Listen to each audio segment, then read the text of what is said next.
All right, well, given the good old LC500 arrest here for the week because we now currently have the Toyota Supra as a press car. So I will be driving this car around for the next week and I'll be sure to give you a review on it. But we're not here to talk about the Supra just yet. We're here to talk about the Lexus LFZ concept, keyword concept. I wasn't really sure if I was going to make a video on this, but then I figured, this is actually a very important car. I might as well make a video on it because I too have eagerly been awaiting for this vehicle. Because why? Lexus is taking their sweet time with this vehicle, and that's a good thing because there's actually a lot of EVs that you can get right now that are available for sale. So you got the new Mustang Mach-E that's already out. You can buy that. And Audi's been out with a e-tron, whatever it's called, since like 2018 or 2019. Same thing with the Jaguar, which nobody's buying, the little I-Pace thing.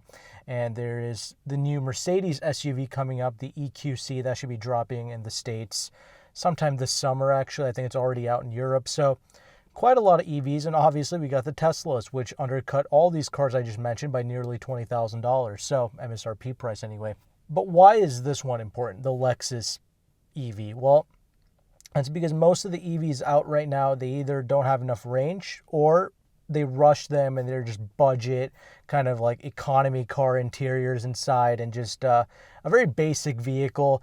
And they're just upcharging you. They just want to get EV out there quick to kind of boost their sales essentially. And that's fine, I guess, for some people. But with the Lexus, I feel like this is going to be a truly like uncompromised vehicle, but we don't know yet because the LFZ that just got unveiled is a concept car still.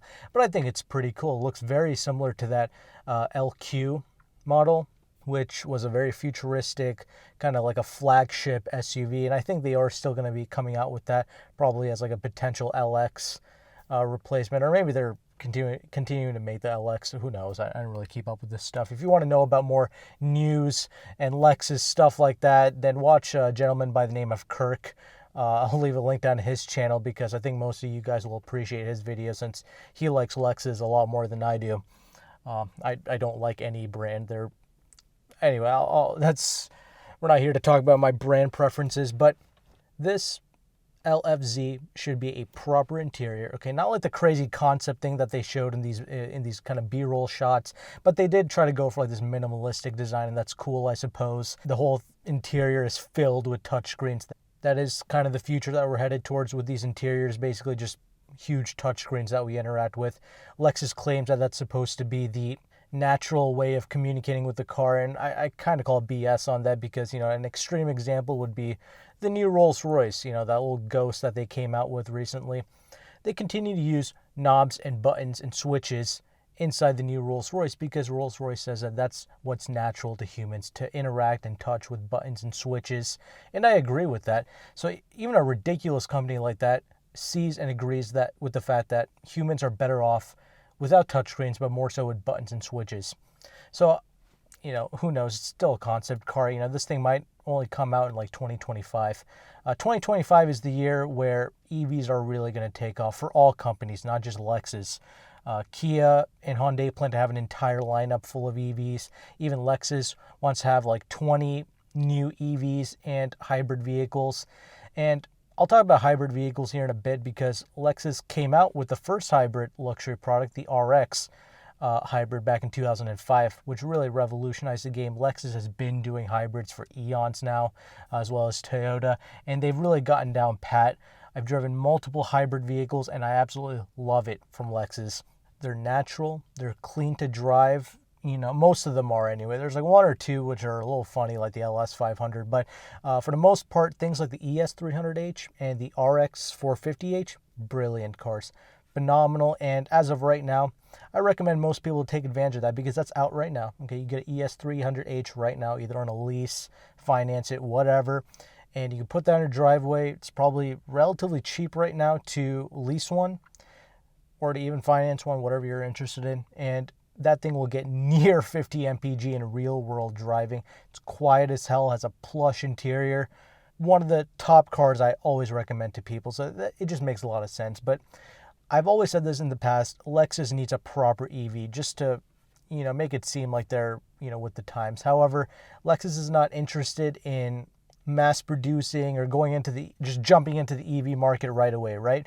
They're going to take their time with it. And one of the things that they actually introduced was this direct 4 technology, which is just basically all-wheel drive, which sends power to all the wheels basically. So it'll behave more so like a front-wheel drive or rear-wheel drive, or it can be like a 50-50 split. I feel like all-wheel drive systems are advanced or like that, so I don't really get what's so special about the Direct 4. If you know something about it, leave it down in the comment section. Maybe I'm missing something out there, but it didn't really seem all that special to me. I didn't really care too much about that, but when I read the press release for the LFZ, the thing that really caught my attention was the fact that Lexus really is still focusing on a proper kind of driving dynamic with the vehicle. They want it to feel natural. They haven't gotten rid of the human element to it. You know, they didn't really go off the chain with the self-driving nonsense.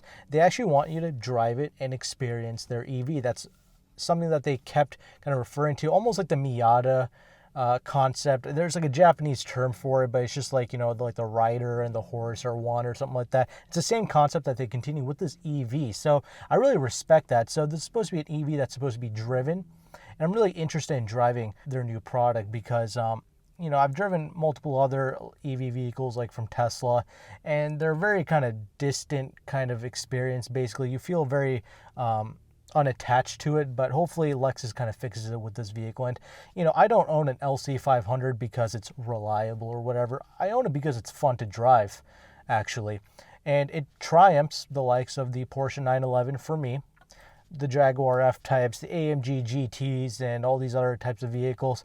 I prefer driving the LC500 as a street car compared to all those other insane vehicles. So Lexus has always been a vehicle that transcends spec sheets for me, and that's why I've done multiple reviews on Lexus products, simply because I feel like they are undermined and they're kind of misrepresented by mainstream media. So I try to correct that, but do I give a damn about Lexus? No, I don't. I don't really care about any of these companies. You know, they don't care about us, not really anyway.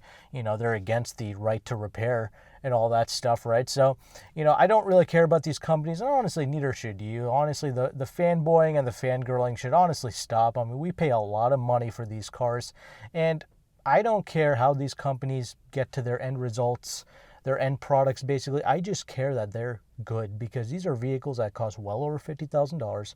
We work hard for our money, and we deserve a proper machine, okay, for the amount of money that we are shelling out, not compromised BS beta products, okay, like some of the stuff that's out right now.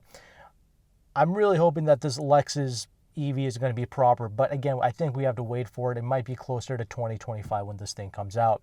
I think in one of Kirk's videos, I think he went on to like the Australian press site basically for Lexus, and he found out that this new LFZ concept should be making around over like 500 horsepower, over 500 pound-feet of torque, and it should do 0 to 60 in about 3 seconds flat. Impressive stuff. I always said that Lexus needs a spec sheet queen because, well, that's what the mainstream media values. You know, something like the LC500 never gets respect because it has no spec sheet value, basically. So this one, you know, 3 seconds flat to 60, that's pretty good. But again, it's not out yet. Interior-wise, you know, again, they have like that half steering wheel thing, which I think Tesla is doing with their new interiors. I don't really think it's a safe thing to operate like that half steering wheel, but whatever. It's, again, just a concept. And like I mentioned, touchscreens everywhere. Maybe we'll have Apple CarPlay and Android Auto, who knows. But it's kind of got like that Mercedes-style roof thing to it. It's like a full glass roof, and it's like see-through, and then you can press a button, and it makes it opaque and all this stuff. So that's cool, I guess. There's apparently some type of like noise isolation thing going on. Like there's like a button you can press, and I think like a frequency gets emitted to kind of help offset the road noise and the tire noise you get. That's another thing. Lexus claims that they really are focusing on the refinement and the quietness of this vehicle. So Lexus interiors have always been super solid, so hopefully there's no creaking and rattling going on here. I definitely don't think there will be, especially in a near flagship vehicle like how this is going to be, essentially, right? And that's the other thing. When you have an EV product, it's going to be extremely quiet. So you actually kind of notice the other unwanted noises like tire noise, wind noise, creaks and rattles. I think this vehicle is going to be solid, so you don't have to worry about the creaks and rattles. And I think they are really working on the tire noise and the wind noise and all that stuff. It should be a nice isolated vehicle. So that's a great thing. And I'll kind of end off on this. The power of this thing, right? So good power figure, low 0 to 60 time, that's great. But there's one thing that Lexus is going to continue to work on. They have always prided themselves in having a linear power delivery in all of their vehicles, or that's something that they try to go for.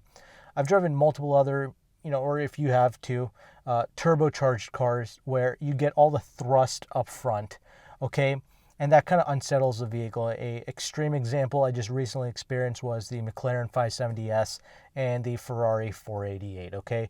I didn't feel that comfortable driving the McLaren because it just generated and spooled up all the boost and it just sent it to you right away. So you had a very unlinear power delivery going on. But I was very comfortable driving the Ferrari, even though it had 100 more horsepower, because it didn't just give you all the shove up front. It had a nice linear power delivery. So I was able to drive it more aggressively because of that. It was far more predictable. All the Lexus cars are like that as well. Very predictable to drive, very safe to drive.